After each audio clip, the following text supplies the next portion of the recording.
Voiture de légende, en collaboration avec Eberhard, les montres aux 4 compteurs. Et avec Bardal, les produits de haute performance mécanique.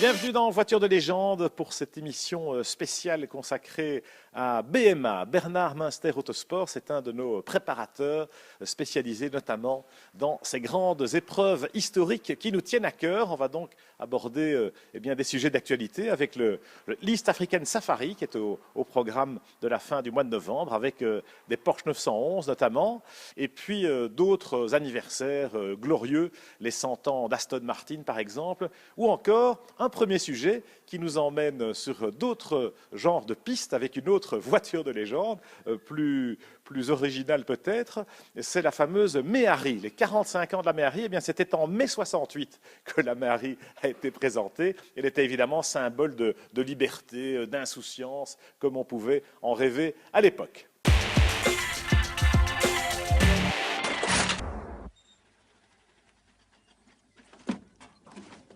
Alors, je sais pas, allez voir ce que c'est.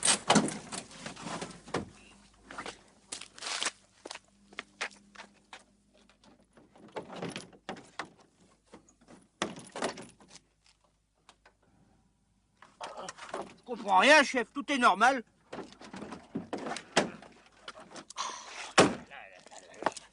Bon, allez-vous-en. Allez-vous-en.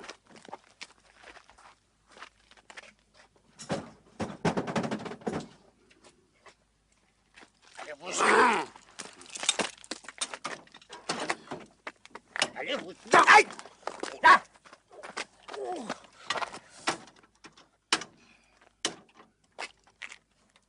Allez-vous-en! Allez-vous-en! Foutez-moi le temps!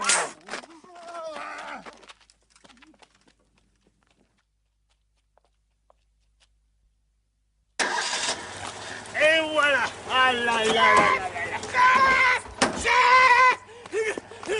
Une soucoupe! Une soucoupe là-bas! Une soucoupe volante!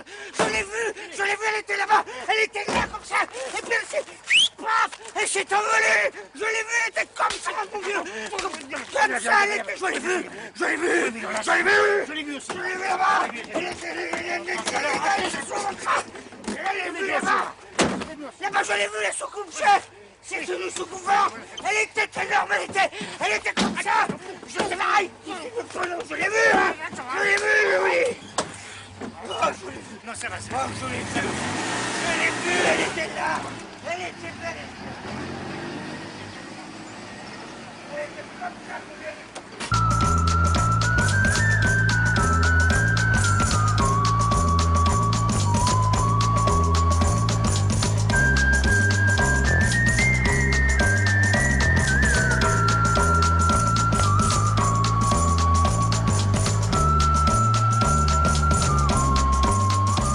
Vous avez maintenant ce qu'on appelle le produit 2 chevaux MCC. C'est une refabrication de pièces conformément au cahier des charges du constructeur et bien souvent en utilisant les moules et outillages d'origine pour leur fabrication.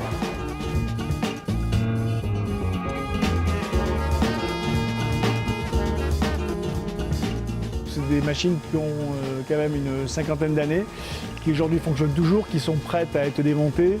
Je dirais que les ingénieurs à l'époque avaient quand même beaucoup d'imagination.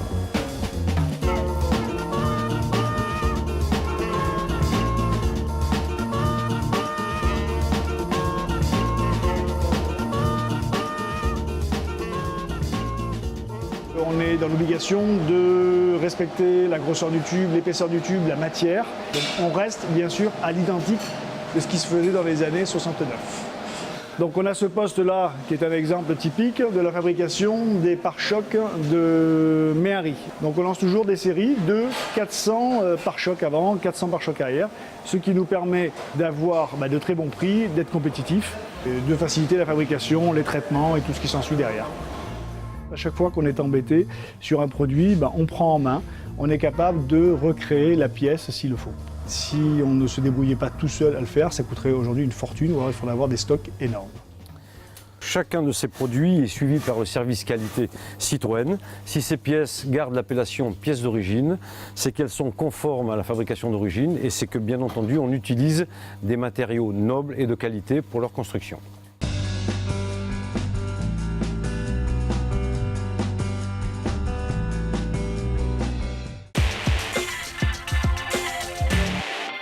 Retour chez BMA sur les hauteurs de Verviers, enfin les hauteurs, mon cher Bernard, c'est le cas de le dire.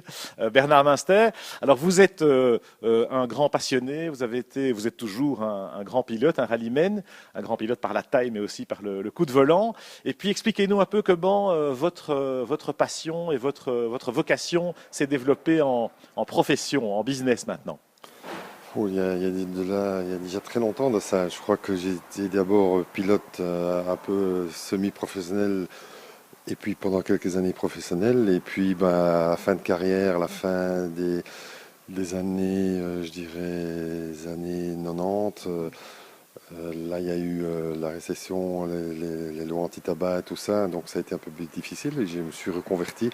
J'ai préparé des voitures, d'abord la mienne, et puis on a un petit peu évolué, et puis c'est devenu le business à part entière. Et au départ, c'était la vente de pièces et d'accessoires, et puis on a commencé à préparer des voitures, et puis c'est devenu de plus en plus gros, et maintenant c'est notre activité principale, et c'est ce qu'on fait. On fait du moderne, avec des voitures comme ça, des voitures historiques aussi, on fait un petit peu de tout, et voilà. Alors on vous a vu avec des WRC, avec des Subaru, des Skoda. Là maintenant, vous êtes vraiment dans l'environnement Porsche, aussi bien en rallye moderne avec la 911 de Patrick Sneyers ou avec celle qu'on va voir et qui partent notamment pour le safari. Oui, donc ça c'était une grande expédition pour nous. On a eu l'occasion en 2011 de faire le safari grâce à Gérard Marcy qui nous a fait confiance pour une première pour nous, parce que c'était vraiment tout au début. On n'avait pas vraiment beaucoup d'expérience du rallye historique. On a mis le pied à l'étrier à ce rallye-là. Et puis maintenant, c'est devenu quasiment notre activité principale. C'est-à-dire que 80% de notre activité, c'est de l'historique. Donc cette année, on a 4 voitures au safari. Une pour Grégoire de Mévius, une pour son cousin Alain de Mévius, François Kick, et puis moi qui vais rouler avec Johan Gitzels. Donc voilà, c'est une toute grande préparation, ça prend 6 mois de l'année à préparer ça. Et puis il y a toujours le rallye moderne, on a toujours la Skoda Octavia WRC qui va rouler probablement en Condro. Et puis bon, la Porsche GT3 qu'on a converti en rallye, ça c'est un nouveau projet qu'on a fait cette année. Et je crois que ça c'est aussi quelque chose, j'y crois beaucoup dans cette nouvelle réglementation, parce que je crois que la réglementation GT peut apporter quelque chose de plus, du spectacle, et à un prix tout à fait abordable. Et puis voilà, on verra, on fera le prochain rallye dans quelques jours, et voilà. Alors entre rallye moderne et rallye historique, expliquez-nous un peu quand et comment on bascule, parce qu'on se rend compte que le rallye moderne a peut-être plus de difficultés à survivre à un niveau amateur ou semi-professionnel en Belgique notamment, alors que le rallye historique est en plein boom, en plein développement, en plein essor. Mais je crois que c'est principalement pour une raison de coût, parce que bon, le rallye moderne, c'est quand même assez cher. Les WRC, ça coûte très cher, quoique maintenant la FIA essaye de réduire les coûts en homologuant des nouvelles voitures et des voitures d'une autre catégorie, comme le R5 et tout ça. Mais ça reste quand même toujours assez onéreux. Le historique, l'avantage du historique, c'est que ce sont des voitures qui sont anciennes, qui gardent leur valeur. Donc elles ne sont pas bon marché, mais elles gardent leur valeur. Qu'une voiture moderne, ça dévalue très très vite. Et puis les voitures historiques sont des clients qui sont, je dirais, c'est une autre clientèle. C'est une clientèle plus âgée et qui n'est pas liée à des sponsors. Donc c'est un avantage pour le sport en général. Bon, maintenant il y a moins de retombées en historique, ça c'est vrai. Mais bon, nous en tout cas, l'historique ça prend un boom énorme. Et on s'est lancé là-dedans et je constate que si on n'avait pas fait de l'historique, on aurait été, je crois, plutôt mal, parce que rallye moderne, c'est bien, mais c'est pas évident. Voilà, mais écoutez, il n'y a pas que les voitures anciennes qui conservent leur valeur, il y a les anciens pilotes aussi. Hein. La preuve avec vous, Bernard, vainqueur au Maroc, le championnat d'Europe FIA historique, etc. Avec cette Porsche 911, qui est quand même la clé de voûte maintenant un peu de votre business. Cette 911 qui fête cette année son 50e anniversaire, hein, tout le monde le sait. Vous savez comment elle s'appelait quand on l'a présentée au Salon de Francfort en 63, il y a exactement 50 ans? Oula, vous me posez une colle. C'était la 901. Oui. Et puis, voilà, il y a eu des petits soucis avec Peugeot, évidemment, puisque Peugeot avait déposé toutes les numérotations avec le 0 au milieu. Et c'est la raison pour laquelle la 901 est devenue une 911. On retrace tout de suite l'histoire de cette voiture de légende, s'il en est.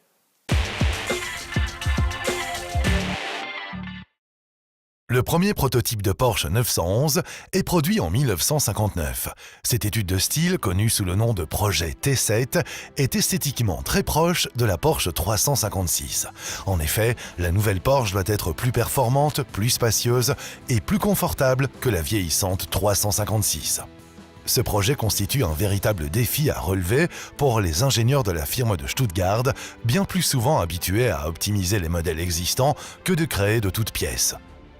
L'histoire des Porsche 911 débute au Salon automobile de Francfort le 12 septembre 1963 avec la présentation de ce qui sera la première génération de Porsche 911, le type 901.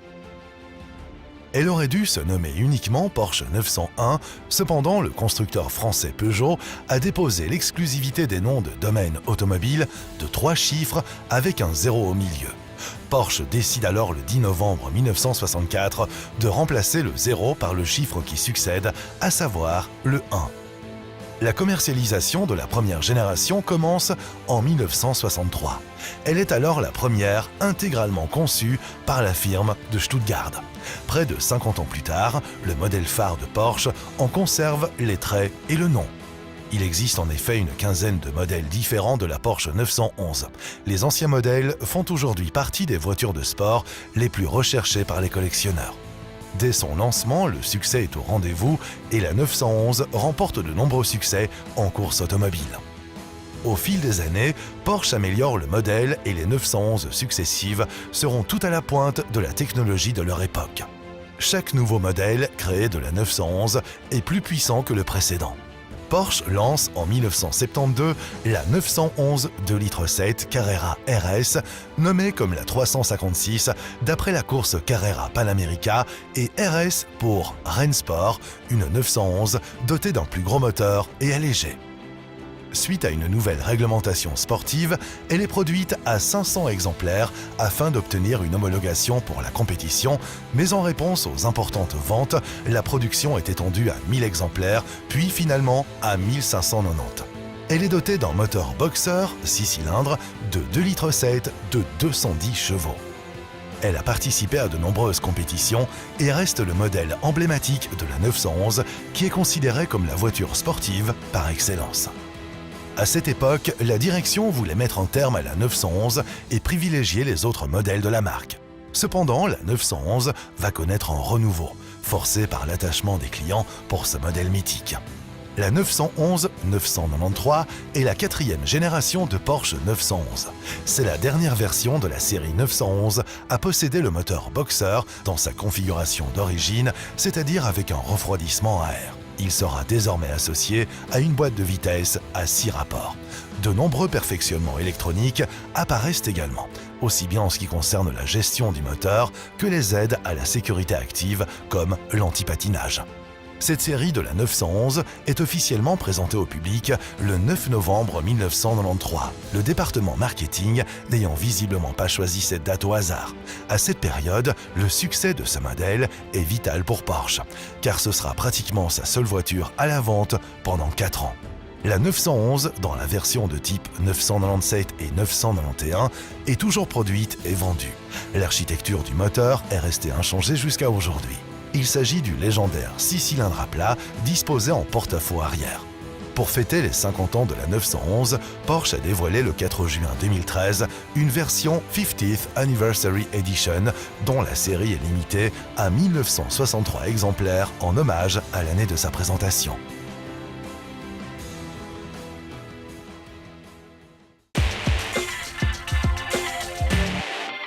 Voilà, la 911, c'est vraiment une voiture magique qui fait rêver 50 ans après, Bernard, et je crois qu'elle a encore de beaux jours devant elle. Qu'est-ce que vous en pensez?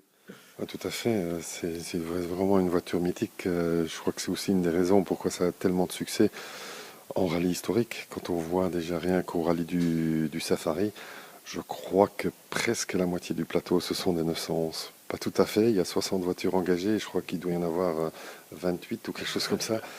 Donc ça prouve, c'est vrai que c'est une valeur sûre, c'est une voiture hyper fiable. Je crois qu'il n'y a pas une seule voiture qui est aussi fiable dans toutes les voitures que je connaisse. Et puis c'est une voiture qui garde sa valeur, qui ne fait au contraire, ne fait qu'augmenter. Et surtout en historique, donc c'est un investissement vraiment très justifié. On parle de pièces mécaniques d'époque, mais il y a aussi maintenant, on modernise quand même les autos, on a des suspensions plus modernes pour permettre justement à des 911 d'affronter des terrains aussi accidentés que le Maroc ou le Kenya. Mais c'est vrai que pour le Kenya, c'est des suspensions tout à fait spécifiques qui sont développées par Eiger, notre partenaire, et qui demandent vraiment beaucoup d'adaptation. Ça n'a plus rien à voir avec les suspensions qu'on utilisait à l'époque. Heureusement d'ailleurs, parce que si on devrait utiliser les suspensions de l'époque, je crois qu'on devrait prendre un camion d'amortisseurs avec. Tandis qu'ici, on fait tout le rallye avec un jeu d'amortisseurs, on a un jeu de réserve au cas où, mais voilà, mais c'est une autre technologie, c'est tout à fait différent. Et je crois que dans l'évolution des voitures de course en rallye, ce qui a le plus évolué pour moi dans ces 30 dernières années, c'est principalement les suspensions et les pneumatiques. Bien sûr. Alors voilà pour cette préparation, ces 911 qui sont déjà en Afrique d'ailleurs, qu'on va retrouver dans nos prochaines émissions avec le compte-rendu du Safari. De nombreux concurrents belges et notamment les Porsche de BMA, Bernard Münster Autosport. Merci Bernard. On va s'intéresser maintenant à une autre marque de légende, des voitures qui font rêver également. C'est pas le cinquantenaire, mais c'est le centenaire de Aston Martin, figurez-vous. Aston Martin, vous savez pourquoi? Eh bien là encore, c'est un Anglais, gentleman driver d'époque, Lionel Martin, qui a gagné en 1913 la course de côte d'Aston. Et voilà comment est née cette marque de légende, Aston Martin.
après ces évocations historiques de la Porsche 911 ou du constructeur anglais Aston Martin, eh bien, prenons la route, retournons un peu à nos moutons.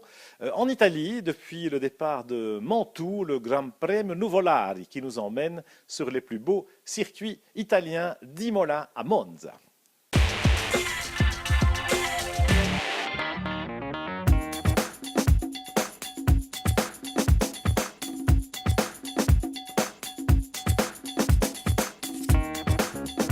Mantoue ou Mantova, ce 20 septembre 2013, et sa Piazza Sordello était en fête aujourd'hui, avec plus de 250 voitures anciennes inscrites pour cette 27e édition du Gran Premio Nuvolari, rallye de régularité internationale FIA, témoin d'un passé impressionnant.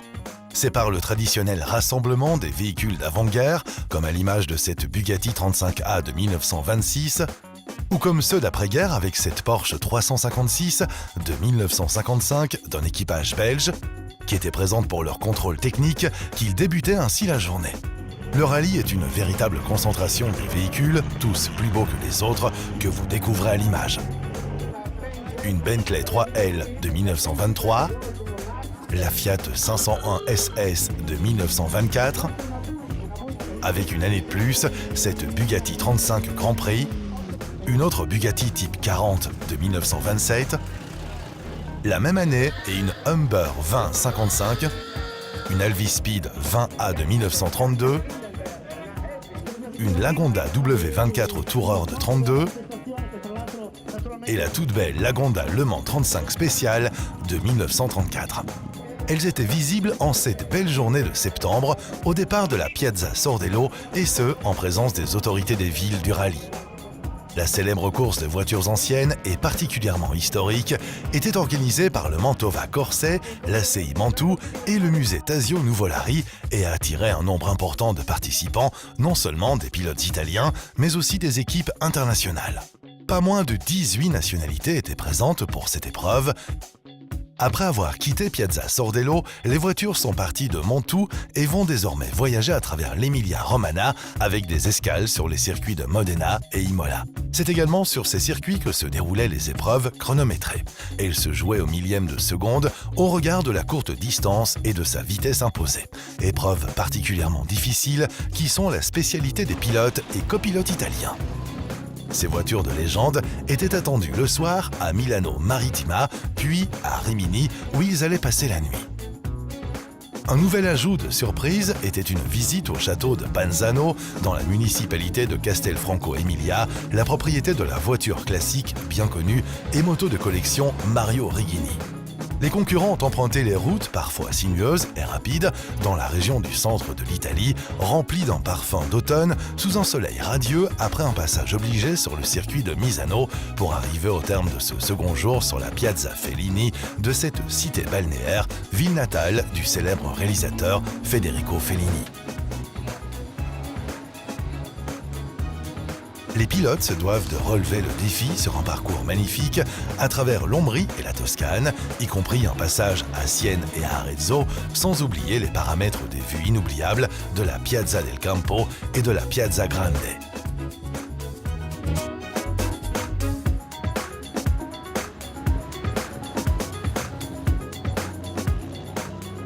Pour la dernière étape du Nuvolari 2013, les voitures ont quitté la côte pour Ravenna, circuit d'Imola, Ferrera et le Poggio Rusco, puis la ville de Pondanello et Casteldario, patrie du Grand Asio, pour être de retour à Mantoue en fin de journée. Un nombreux public enthousiaste était présent, ce qui démontre le vif intérêt et l'excitation qui est générée par le Gran Premio Nuvolari, avec un plus chaque année. C'est la mémoire vive de Nivola, qui est décédé il y a 60 ans juste ce 11 août dernier. L'ordre du jour de ces 3 jours est inoubliable. It was very nice. I think we will have a ranking among the first 50s. And it's good. I think it's good. For me, it's good. I don't know for him, but for the team, it's very good because the team probably will have around 7 cars among the first 20. Ladies will win. So very, very good result. What souvenir will you keep of this incredible race? The surrounding. I mean, you drive 1,000 kilometers around Italy, hills, mountains, flats, lowlands. people around clapping in its hands. Very nice. This is the most beautiful memory. And are you a bit tired now? No. I have to go out for dinner, so I have to be fit.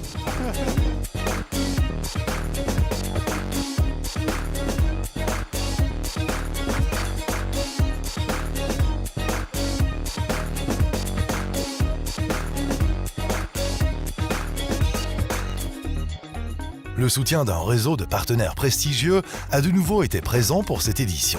Audi Italia, Eberhard & Co et Etiqueta Negra, maintenant rejoints par la Banca Generali en tant que partenaire de bienvenue. Le classement de ce 27e Grande Premio Nuvolari voyait l'équipage Andrea Vesco, copiloté par Andrea Guerini sur Fiat 508S de 1934, se hisser sur la plus haute marge du podium. Son dauphin était l'équipe composée de Fabio Salvinelli et Maurizio De Marco sur Alfa Romeo 6C 1500 SS de 1928. En conclusion, que faudra-t-il encore faire pour améliorer cette épreuve, si ce n'est qu'elle se classe au sommet des rallyes mondiaux? Souhaitons un franc succès pour l'année prochaine à cette toute belle épreuve pour véhicule de légende. On reste en Italie pour conclure cette émission avec quelques images du rallye des Dolomites, organisé par Pierre Barré, l'organisation Rallye des Îles. C'était donc dans les Dolomites, les Alpes italiennes, 75 voitures qui ont emprunté les plus belles routes, les plus beaux cols de cette magnifique région des Dolomites, le Savia, le Pordoi, le Vivione, avec même un peu de neige entre Cortina d'Ampezzo et Madonna di Campiglio. Nous reviendrons sur ce très beau rallye dans notre prochaine émission avec un reportage complet.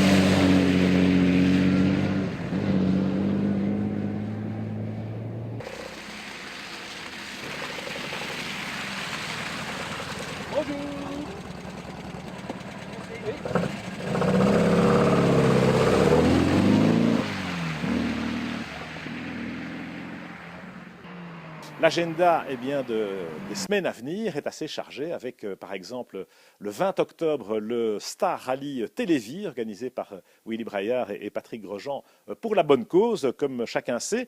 Et puis sur le plan sportif, le Tour de Belgique qui est de nouveau au calendrier cette année du 15 au 17 novembre et naturellement dans l'environnement de BMA ici, de Bernard Munster Autosport qui nous recevait pour cette émission, le clou c'est le Safari, East African Safari du 20 au 25 novembre. On y reviendra également, tout comme pour le mois de décembre, le grand événement à Bruxelles, ce sera à Auto World, l'exposition Ferdinand Porsche.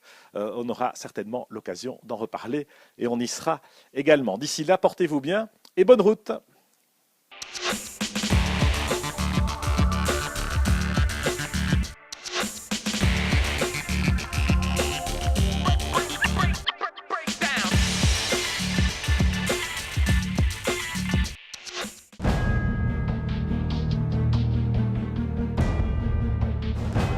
Voiture de légende, en collaboration avec Eberhard, les montres aux 4 compteurs. Et avec Bardal, les produits de haute performance mécanique.